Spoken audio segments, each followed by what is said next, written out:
Hey, what's up? It's Maddie. Welcome back to another one of my videos. If you're new here, I make videos about minimalism and slow living. I decided to do a little mini-series about making a minimalist home, and I thought we should start out with talking about shopping.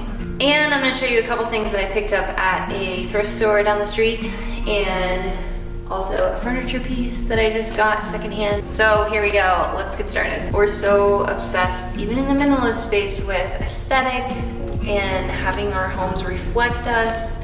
And I just want to start out this series by saying that is all fine and good, but it is not necessary. We are enough without our most current trendy clothing, furniture in our homes. The things around us don't define us. My dog's gonna join us. All right.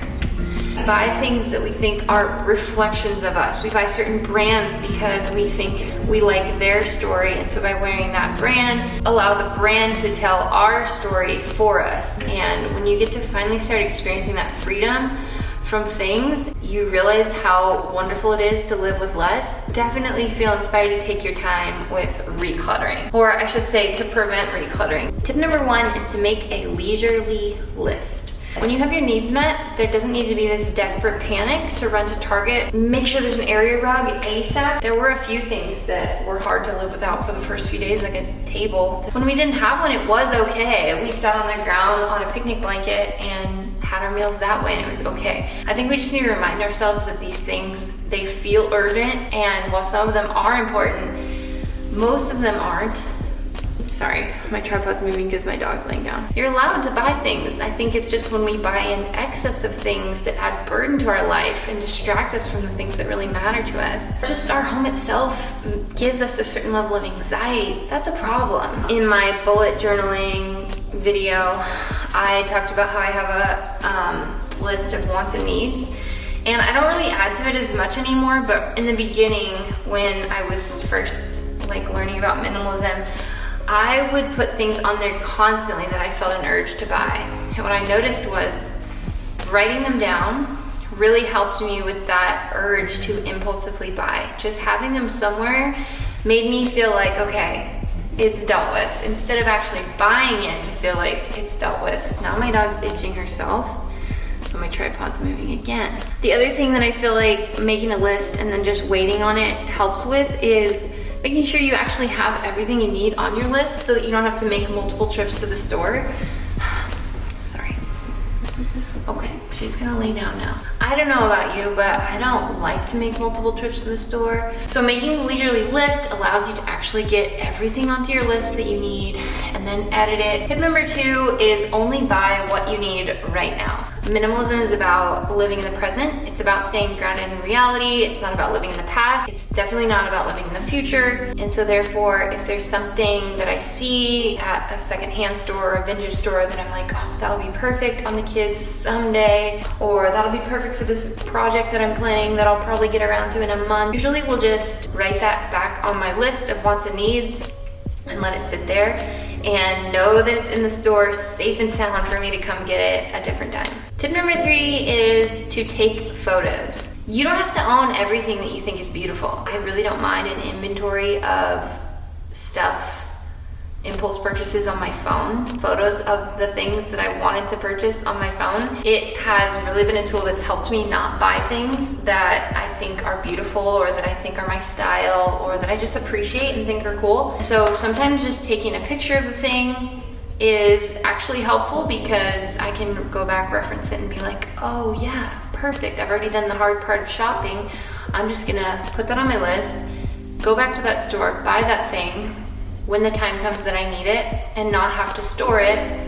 I'll let the store it for me until I'm ready for that thing. Tip number four, if you're feeling unsure, is just to wait 24 hours. Don't get stressed, don't get desperate, don't get panicked. The store, like I said, is a perfect place to store things. They have shelves for it. They have trucks for it.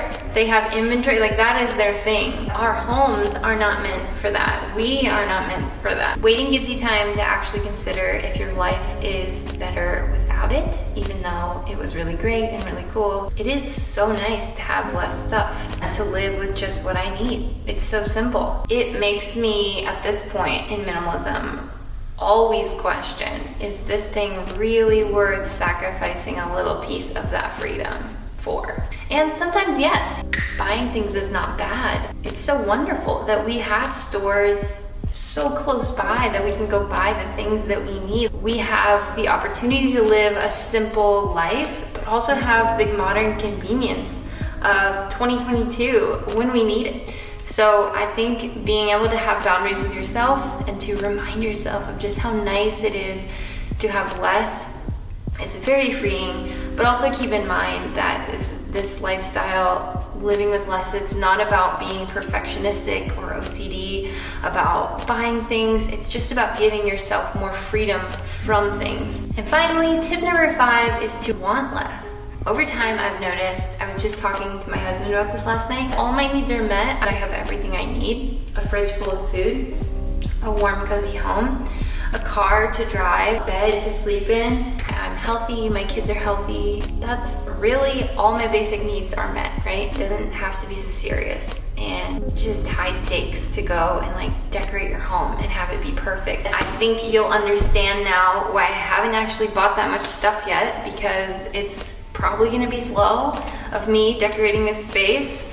I really do prefer buying secondhand when possible. Sometimes it's just not. And having 2 little kids, I think, you know, we can give ourselves grace too and be like, it is okay to buy things on Amazon when we need to, or buy something new online when we need to. But also it's really satisfying to find that right piece on secondhand on OfferUp, or just take a leisurely stroll through an antique store like my daughter and I did this week and find exactly what you were looking for that you were gonna get on Amazon anyway. So let me show you a couple things that I got. I got these 2, I think they're called country store like pantry organizers. I love the fact that they're kind of chippy on the lid, but that's really the only thing that looks antique about them. At some point I'm gonna like do a video about food clutter and a lot of emotions with food and the food that we have in our cupboards and in our refrigerators, and it's all very stressful. And so I wanna make a video about that.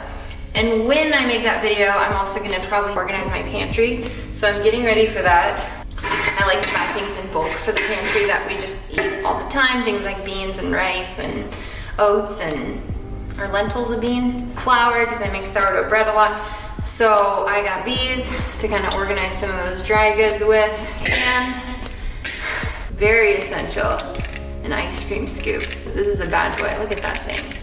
That's a big scoop. I don't know how many of you have ever been on the market for a vintage ice cream scoop, but it's hard to find a vintage one that actually scoops really nice. Okay, I'll stop. And the last thing I got at the antique store was a hummingbird feeder.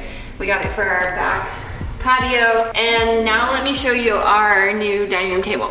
All right, so here it is. It has 2 leaves in the middle, so we can actually accommodate up to 8 people at this table, which is very exciting since we're close by to family. It's very old.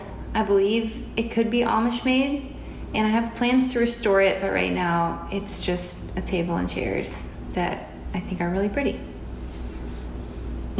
Isn't this antique store so cute? It has all these different cubbies in it that I think people independently own, which don't even get me started on how much clutter this is that people are storing. But you know what? I love some vintage antique high quality pieces.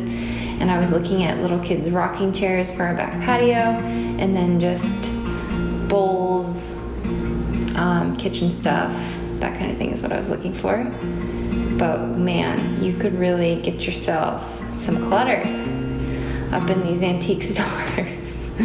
Look at these pretty antique books. I had no need for them. This was just me taking a picture. I might eventually come back for this high chair because Tennessee needs one. But right now, he's okay just at the chair we have, but I need to measure it and come back.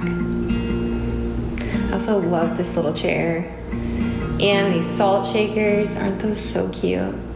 I didn't need them, but am I the only girl that had this piggy bank when she was little? If this was not $139, I would definitely get it. So cute. It's another cute little... They have some orange slices over here. Plastic tomatoes. The heck? Plastic tomatoes.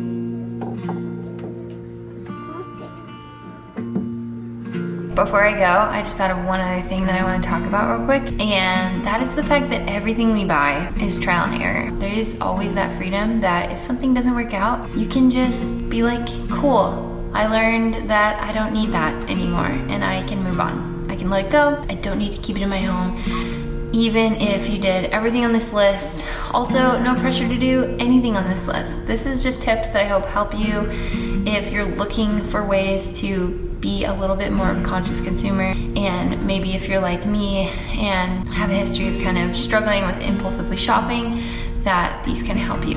You're meant to have your things and not let them have you.